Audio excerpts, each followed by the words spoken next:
नमस्कार, स्वागत है आपका ओमान न्यूज़ हिंदी में एक बार फिर से। ओमान में कौन सी वैक्सीन को गवर्नमेंट ने मान्यता दी है, रॉयल ओमान पुलिस कब से वीज़ा देना स्टार्ट कर दिया है और जो लोग 6 महीने से बाहर हैं ओमान से उनका वीज़ा कैसे रेन्यूअल होगा, इन सभी चीज़ों के बारे में विस्तृत जानकारी देंगे इस वीडियो में। लेकिन उससे पहले जान लेते हैं ओमान की पिछले 24 घंटे के अंदर जो कोविड संक्रमण रिपोर्ट आई है।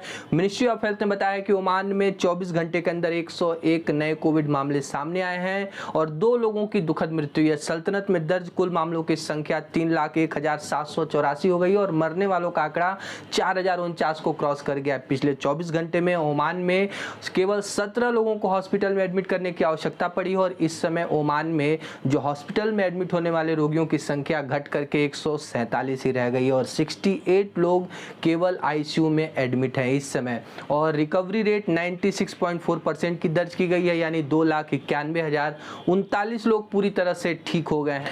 रॉयल ओमान पुलिस के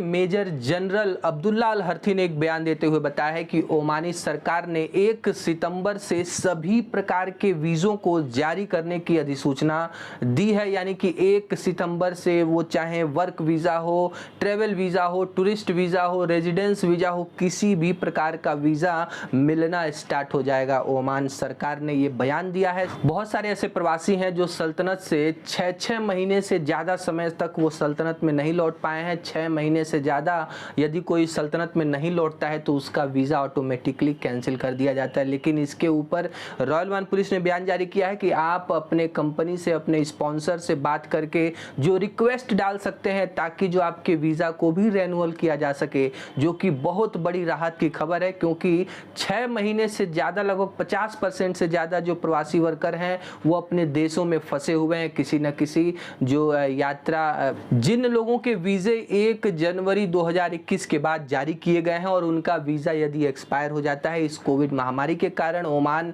सरकार ने जो देशों को प्रतिबंध में डाला था इसके कारण, तो उनको घबराने की कोई बात नहीं है। बिना किसी जुर्माने के आपके वीज़े को एक्सटेंड किया जा रहा है। आप जब अपना वीज़ा वेबसाइट पे जाके चेक करेंगे तो आप पाएंगे कि आपके वीज़ा का जो वैलिडिटी है वो 31 दिसंबर 2021 तक बढ़ा दिया गया, यानी 6 महीने बिना किसी शुल्क के वीज़ा का जो डेट है उसको आरओपी ने बढ़ाने का फैसला लिया है। मिनिस्ट्री ऑफ हेल्थ ने बताया है कि 1 सितंबर से जो गवर्नमेंट ऑफिसेज में केवल 50% उपस्थिति के साथ काम चल रहा था, 1 सितंबर के बाद ये रूल चेंज हो जाएंगे। 100% जो कर्मचारियों को आने की परमिशन दी गई है। 1 सितंबर के बाद से जो कर्मचारी हैं 100% उपस्थिति अपना कार्यालय में वो उपस्थिति दर्ज करा सकते हैं। ओमान में 1 सितंबर से बहुत चीजें बदल जाएंगी। जो नॉर्मल लाइफ की तरह आप अपनी जिंदगी को जी सकते हैं। हर चीज़ों के ऊपर जो पाबंदी है वो हटा लिया गया है। वो चाहे फ्लाइट हो, वीज़ा हो या फिर कर्फ्यू हो, सब चीज़ों को हटा करके सुप्रीम कमेटी ने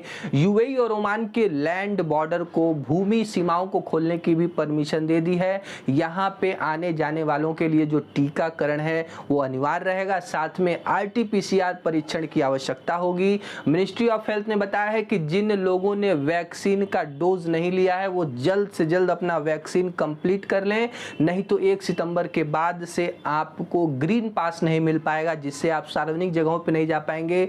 जो कंपनियां हैं, जो ऑफिसेज हैं, जो मॉल्स हैं, जो रेस्टोरेंट हैं या दुकानें हैं, वहां पे आप नहीं जा पाएंगे। अब सबसे बड़ा सवाल उठता है कि कौन सी वैक्सीन लगवाने के बाद हम 1 सितंबर के बाद ओमान में जा सकते हैं, कौन सी वैक्सीन वाले लोगों को ओमान में एंट्री मिलेगी। तो सुप्रीम कमेटी ने यह क्लियरली बताया है कि ओमानी सरकार ने केवल 8 वैक्सीन को मान्यता दी है, जिसमें सबसे पहला है कोविड शील्ड, जो कि भारत में बना हुआ होना चाहिए। अगर किसी और देश में ये वैक्सीन बनी है तो उसको मान्यता नहीं है। यदि भारत में बना हुआ कोविड शील्ड का जो दोनों डोज आपने लिया है तो आप ओमान जा सकते हैं। साथ में Pfizer, Moderna, Sinovac, Sinopharm, Sputnik और जॉनसन एंड जॉनसन और एस्ट्रेजेनिका जो वैक्सीन है, ये 8 वैक्सीन ओमानी सरकार ने इसको लाइसेंस दिया है कि जो भी व्यक्ति इन वैक्सीन की कंप्लीट खुराक लेकर के सल्तनत में आएगा उसको आने की परमिशन दी जाएगी। सुप्रीम कमेटी ने प्रवासी लोगों के लिए एक और जरूरी खबर अनाउंस किया है कि यदि आपका जो रेजिडेंस परमिट है वो